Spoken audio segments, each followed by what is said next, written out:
Presidente Pavanello, ANCI oggi ha incontrato il sottosegretario all'economia e finanza Beretta e quali sono stati i punti di incontro e quali di scontro?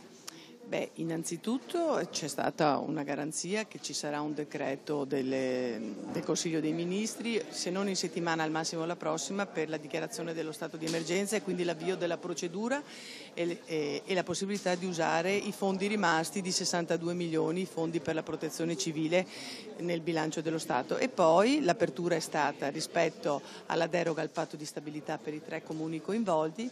Invece sull'altra richiesta, quella di poter usare gli avanzi di amministrazioni dei comuni qui del territorio, che in molti casi sono anche piuttosto consistenti, ecco, su questo per ora non c'è stata, ci sono delle verifiche da fare e ci sarà un gruppo tecnico, ecco. E anche rispetto alla somma totale di qual è come dire, la deroga del patto, anche lì bisognerà fare degli approfondimenti, cioè qual è l'ammontare che si può derogare il patto, bisognerà fare ulteriori verifiche, questo ha detto il sottosegretario. Presidente, però c'è gente che non ha neanche più gli abiti per essere proprio spicci e tutte queste lungaggini burocratiche mettono seriamente in difficoltà in un periodo poi estivo torrido. Sì, infatti credo che adesso noi, chi potrà dei comuni, darà anche delle risorse liquide, immediate e spendibili. Penso che faremo questo, è una proposta che è emersa anche oggi, chi 50, chi 30, chi 20 mila euro, ma insomma 17 comuni e poi chi vorrà, insomma ci sono i conti correnti. Ecco.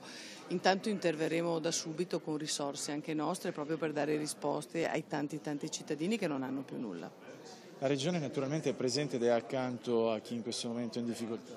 Ma io ho sentito il Presidente anche nel fine settimana, davvero il Presidente Zaia ha proprio visitato anche con grande attenzione, ha capito la gravità della situazione e infatti credo che metteremo insieme, stiamo mettendo insieme anche le risorse un po' di appelli, perché ieri sera come ANCI Veneto noi abbiamo fatto proprio un appello al Governo di considerare sia le richieste di emendamento per il patto di stabilità ma anche la possibilità di fare questo fondo speciale che ha proposto il Presidente Zaia. In questo momento è il momento di mettersi tutti insieme, quindi anche i sindaci del Veneto stanno sostenendo le proposte del Presidente della Regione.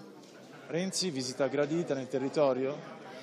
Ma mi pare che abbia dichiarato che verrà appena gli impegni internazionali glielo permetteranno, perché c'è anche una trattativa molto serrata riguardante la Grecia che sta un po' catalizzando tutte le attenzioni, anche troppo forse, dico io.